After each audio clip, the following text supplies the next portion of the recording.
Everyone, welcome to our channel Ganesh world. Guys, आज हम simple interest का पार्ट 4 स्टार्ट करेंगे। इससे पहले हमने पार्ट फर्स्ट से पार्ट 3 तक कंप्लीट कर लिया है। इसमें हमने कई टाइप के क्वेश्चनों को देखा, समझा और ट्रिकी माध्यम से उनको समझा। तो यदि आपने अभी तक उसको नहीं देखा तो वीडियो के डिस्क्रिप्शन में उसका लिंक दिया है, आप वहां पर जाकर देख सकते हैं, है ना, या फिर चैनल की प्लेलिस्ट में आप उसको जाकर देख सकते हैं। ठीक है, तो आज हम इसका पार्ट 4 पढ़ेंगे और इसमें भी हम कम से कम 6 से 7 टाइप के क्वेश्चन लेकर आएंगे।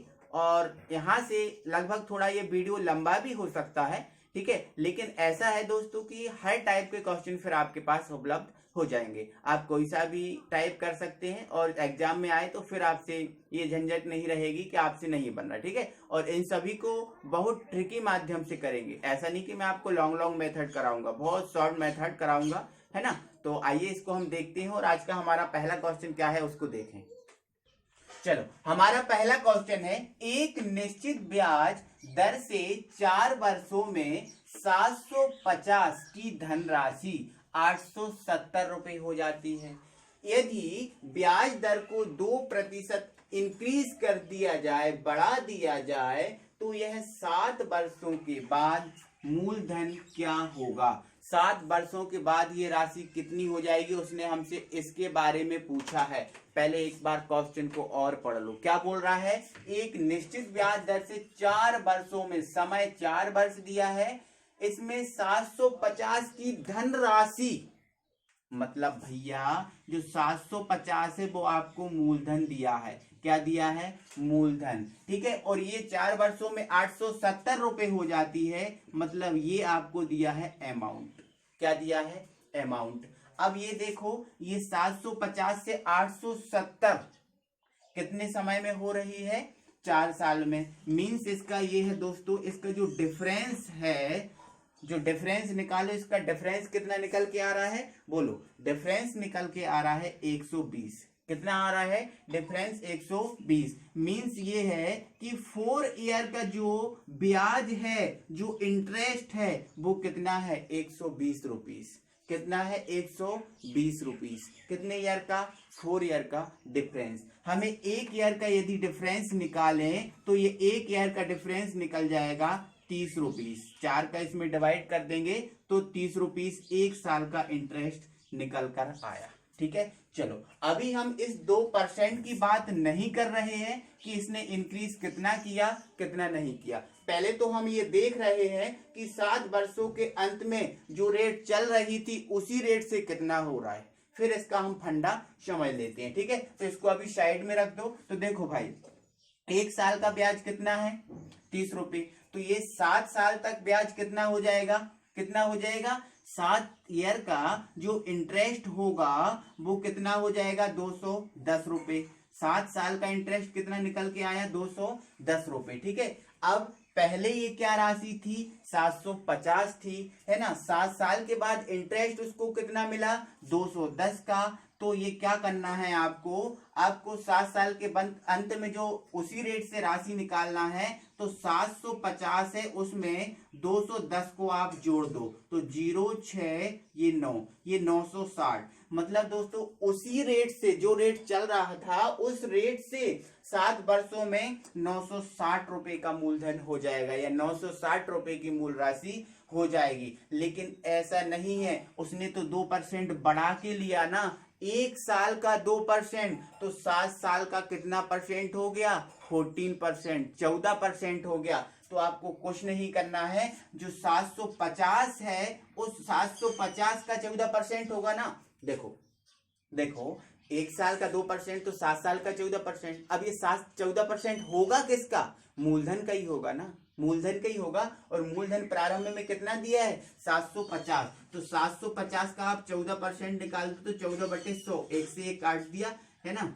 अब यहां से 2 7 14 2 5, ठीक है। अब यहां से काट दो, 5 एकम 5, और यहाँ पर कितना बचा, 2 बचा, 5 5 25। तो 15 सत्ते कितना हो गया, 105। कितना आ गया, 105। 14% कितना निकला, 105। बस 960 में आप 105 को ऐड कर दो, हमारा ये आ रहा है 5 6 10। ठीक है, तो हमारा जो आंसर निकल के आया है 7 साल के बाद वो कितना है 1065। कितना है 1065। आया आपको समझ में?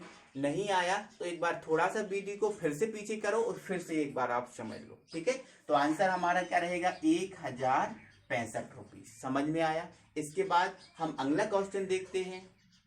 अगला क्वेश्चन हमारा आ गया है, एक निश्चित ब्याज दर से 5 वर्षों में 840 रुपए की धनराशि 1350 रुपए हो जाती है। यदि ब्याज दर 4% कम कर दी जाए, यहां पर अब कम की बात की है, उसने वृद्धि की बात नहीं की है ना। तो आपको ध्यान रखना है 4% कम कर दिया जाती है तो 10, यहां पर मैं 10 वर्षों कर दे रहा हूं, 10 वर्षों में या 10 वर्षों के बाद जो मूलधन है वो कितना हो जाएगा। ठीक है, कुछ नहीं है, वृद्धि हो या कम, हमारा कॉन्सेप्ट चेंज नहीं होगा, कॉन्सेप्ट हमारा यही है। बोलो भाई, कितने साल 5 साल में कितने रुपए की धनराशि 840 रुपए, मतलब जो 840 रुपए है ये आपको अमाउंट सॉरी पी दिया है, मूलधन दिया है। अब ये राशि कितनी हो रही है 1350, मतलब अमाउंट आपको दिया है कितना 1390 रुपए। अब ये 840 से 1390 कितने ईयर में हुआ है, कितने ईयर में 5 ईयर में हुआ है। तो कितना ज्यादा हुआ है 1390 में से 840 को माइनस कर दो, आ जाएगा आपका 550। ठीक है, मींस इसका ये है कि 5 ईयर में 5 साल में 550 रुपए का इंटरेस्ट बढ़ता है। 5 साल में 550 रुपए का इंटरेस्ट बढ़ता है। तो 1 ईयर का इंटरेस्ट निकालें तो डिवाइड कर देंगे तो क्या आ जाएगा 110 रुपए। कितना आ जाएगा 110, मींस 1 साल का इंटरेस्ट 110 रुपए है। लेकिन ये तो कितने साल का बोल रहा है 10 साल बाद, तो 10 साल बाद अब 1 साल का इंटरेस्ट 110, तो ये 10 ईयर का इंटरेस्ट निकालेंगे तो कितना आ जाएगा भाई 1100 रुपये आ जाएगा। क्या जाएगा 1100 रुपये। कोई दिक्कत है? अब ये बताओ कि ये 10 साल बाद ये है, इसका इंटरेस्ट है और मूलधन पहले कितना था, प्रारंभ में 840 था, तो इस 840 में हम इस 1100 को ऐड कर देंगे तो हमारा जो 7 साल बाद है, सॉरी 10 साल बाद है, वो मूलधन निकल कर आ जाएगा। तो ये 0, ये 4 और ये कितना हो गया 9 और ये 1, मींस 1940 10 साल बाद वो जो मूलधन है वो निकल कर आया। लेकिन भाई ये तो जिस रेट से चल रहा था उस रेट पर है, लेकिन इसने तो कही है कि 4% कम हो जाती है, तब बताओ। तो ये बताओ भाई 1 साल की कितने परसेंट कम हो रही है 4 साल, तो 10 साल में कितने परसेंट कम होगी, बोलो बोलो जल्दी से, 40% कम होगी ना 10 साल बाद। तो क्या करना है आपको, जो आपका मूलधन है 840 रुपए, इसका आप 40% निकाल लो, क्योंकि 10 साल में 40% ही कम होगी ना। तो इसमें मैं निकालूंगा तो ये 40/100 है ना, इससे ये आ जाएगा। ठीक है, तो इसको आप मल्टीप्लाई कर दो तो 4 चौके 16, ठीक है, अब 8 चौके 32 और 1 33, 8 चौके 32 और 1 33, मतलब 336 रुपए कम हो जाएगी, है ना। जब 4% कम रेट हो जाएगी तो ये 10 साल में कितना कम हो जाएगी रुपीज में 336 रुपए, है ना। तो कम किया है तो आपको क्या करना है, इसमें से माइनस करना है। तो आप 336 रुपीज को इसमें से माइनस कर दोगे तो ये हमारा निकल कर आएगा 4061, मतलब 1604 रुपीज आपका आंसर आ जाएगा, 1604 रुपीज आ जाएगा आंसर। ठीक है, तो हमारा इसमें से 1604 रुपीज आंसर कहां पर आ रहा है, ये हमारा 1604 रुपीज आंसर है। तो ये हमारा सही आंसर होगा। आई होप कि आपको समझ में आया। इसके बाद हम टाइप को चेंज करते हैं और अगले टाइप के क्वेश्चन देखते हैं। दोस्तों हमारा अगला क्वेश्चन है, एक व्यक्ति कुल 35,000 रुपए 2 भागों में बांटता है। कितने भागों में, 2 भागों में वो शेयर करता है, जिसमें से एक भाग 11% की दर पर देता है तथा दूसरा भाग 18% की दर से निवेश करता है। तो 2 वर्ष में उसे कुल 10,500 रुपए का लाभ होता है। मतलब इसको 10,500 रुपए ब्याज के रूप में मिलते हैं। तो पहले भाग की धनराशि बताइए। मतलब इसका ये है कि ये बताइए कि जो 11% रेट है, इस 11% की रेट से उसने कितना पैसा दिया। ये उसको आप इसको इस क्वेश्चन में आपको ये फाइंड करना है। ठीक है, बस क्वेश्चन को पहले एक बार समझ लो। क्या बोला उसने? एक व्यक्ति है, उसके पास कुल धनराशि कितनी है? 35,000 रुपए। इसको दो भागों में शेयर किया, एक 11% और दूसरा 18%, है ना। जब ऐसा वो करता है बंधा, तो उसको अंत में लास्ट में 10,500 रुपए एक्स्ट्रा मिल जाते हैं। तो पहले भाग बताया कि पहले भाग की राशि क्या है। तो कुछ मत करो दोस्तों, पहले तो आप इसकी ओवरऑल रेट निकालो, ओवरऑल रेट। इसके बाद हमें इसे एलिगेशन, जो मिश्रण पार्ट है ना, उस मिश्रण की ट्रिक से इसको हम सॉल्व करेंगे। तो ओवर रेट, यदि ओवरऑल इसकी रेट निकालेंगे तो रेट का फॉर्मूला क्या होता है दोस्तों? मैंने आपको बताया था क्या होता है। SI into 100 upon P into T, ये होता है। अब रेट का फॉर्मूला यही होता है। तो इससे पहले आप इसकी रेट निकालो। ठीक है, तो यहां से देखो रेट निकालेंगे तो SI कितना दिया है, अंत में लाभ कितना हो रहा है? 10,500 का लाभ हो रहा है, इंटू 100 है। अब P कितना दिया है? 35,000 दिया है, तो ये 35,000। अब इंटू समय, समय कितना दिया है? 2 वर्ष, तो इंटू आप क्या कर दो? 2। तो यहां से 2 जीरो से 2 जीरो काट दो, 1 जीरो से 1 जीरो को काट दीजिए। ठीक है, चलो इधर से देखो, 35 दूनी 70, 35 दिया, 105, ये 30 आ गया, है ना। 2 से काट दिया तो ये कितना आ गया? 15। मतलब जो रेट निकल के आई है वो कितना निकल के आई है? 15%। ये ओवरऑल रेट है, कितना है? 15%। ये 15% रेट है। लेकिन इसने तो 15% पे नहीं दिया, पहले इसने किस पर दिया? 11% पर दिया। और बाद में उसने कितने परसेंट? 11 पे दिया ना, बाद में किसने पर दिया? 18 पर दिया। कोई दिक्कत है क्या? नहीं। अब ये बताओ, 15 और 11 का अंतर कितना निकल के आ रहा है? 4 निकल के आ रहा है। ठीक है, और यहां से 8 और 15 का अंतर कितना निकल के आ रहा है? 3 निकल कर आ रहा है। मतलब जो 11% और जो 18% रेट है, उसमें 3:4 है, 3:4 है। कोई दिक्कत है क्या? कोई दिक्कत नहीं। अब हमारा क्वेश्चन सॉल्व हो गया। अब हमसे पूछा है ना पहला भाग, पहला भाग पूछा है ना। अब पहला भाग होगा किस में से? होगा तो 35,000 में से ही ना। तो आपको क्या करना है, ये 35,000 लिख लो आप। ठीक है, अब इसने पहला भाग पूछा है तो पहला रेशियो कितना है हमारा? 3 है। अब होगा टोटल में से, तो इन दोनों को ऐड कर देंगे तो 4 3 7। ठीक है, 7 5 कितना हो गया? 35 हो गया, 5 दिया 15। तो ये हमारा आंसर निकल के आ गया 15,000 रुपीज। 15,000 रुपीज ये आंसर होगा। ठीक है, अब यदि वो दूसरे भाग का पूछ लेता, 18% की रेट से पूछ लेता, तो यहाँ पर दूसरा भाग क्या है हमारा? 4 है, तो यहाँ 4 लिख देते, अपॉन में 7 लिख देते, तो हमारा वो आंसर निकल के आ जाता। कोई से भी टाइप से, किसी भी टाइप से पूछ ले, आपको यही करना है, ऐसे ही करना है। ठीक है, कोई दिक्कत नहीं होगी। अब इस टाइप के जितने भी क्वेश्चन आपसे बने, वो सारे क्वेश्चन जितने भी आपको मिले, उन सभी क्वेश्चंस को आप कंप्लीट कर लेना। ठीक है, तो इसके बाद हम अगले क्वेश्चन पे पहुंचते हैं। चलो अगला क्वेश्चन हमारा देखो भाई, एक व्यक्ति कुल 30,000 रुपए 2 भागों में बांटता है, जिसमें से एक भाग 12% की दर से तथा दूसरा भाग 10% की दर से निवेश करता है। 2 वर्ष में उसे कुल कुल अब यहाँ पर भैया लाभ का और ब्याज का नहीं बोला। यहाँ पर आप ये मत समझ लेना कि यह लाभ है या फिर जो ब्याज है वो है। यहाँ पर उसने कुल का बोला है। कुल 36,880 का भुगतान करना पड़ता है। कुल इतने पैसे देने पड़ते हैं। मतलब इसमें मूलधन और ब्याज दोनों ऐड है, जुड़ा हुआ है। तो 12% की दर से ली गई राशि क्या है? तो इस टाइप के क्वेश्चन में सबसे पहले हम ओवरऑल रेट निकाल लेते हैं। और ओवरऑल रेट का फॉर्मूला हमने अभी निकाला था, क्या होता है बोलो? SI into 100 upon P into T, ये होता है। तो SI कहां से लाए भाई? अब देखो मूलधन कितना है भाई?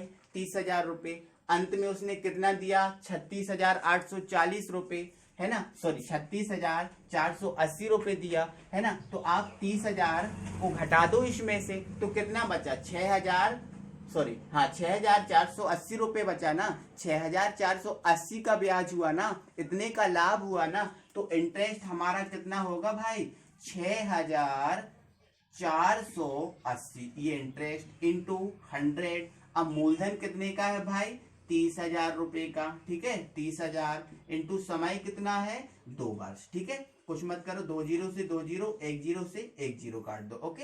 अब इससे 2 से काट देंगे तो 2 एकम 2, 2 तिया 6, 2 दूनी 4, 2 चौके 8, ठीक है। अब इसको फिर से आप 2 से काट दो तो ये 15 हो जाएगा, और यहाँ से 2 एकम 2, 2 छीन 12 और 2 दूनी 4, ठीक है। अब 162 को 15 से डिवाइड कर दो तो 15 एकम 15, 15 एकम 15, कितना हो गया एक बचा, तो कितना हो गया 12 हो गया, भाग नहीं जा रहा, दशमलव लगा दो, अब भाग चला जाएगा तो कितना हो जाएगा, कितना हो गया था ये 12 हो गया था, तो 12 में नहीं जा रहा तो 20 हो गया, दशमलव लगा दिया तो ये 15 अट्ठे 120, मतलब ये 10.8 निकल कर आया। मतलब जो ओवर रेट है, ओवरऑल जो रेट निकल के आई है दोस्तों वो कितनी है 10.8।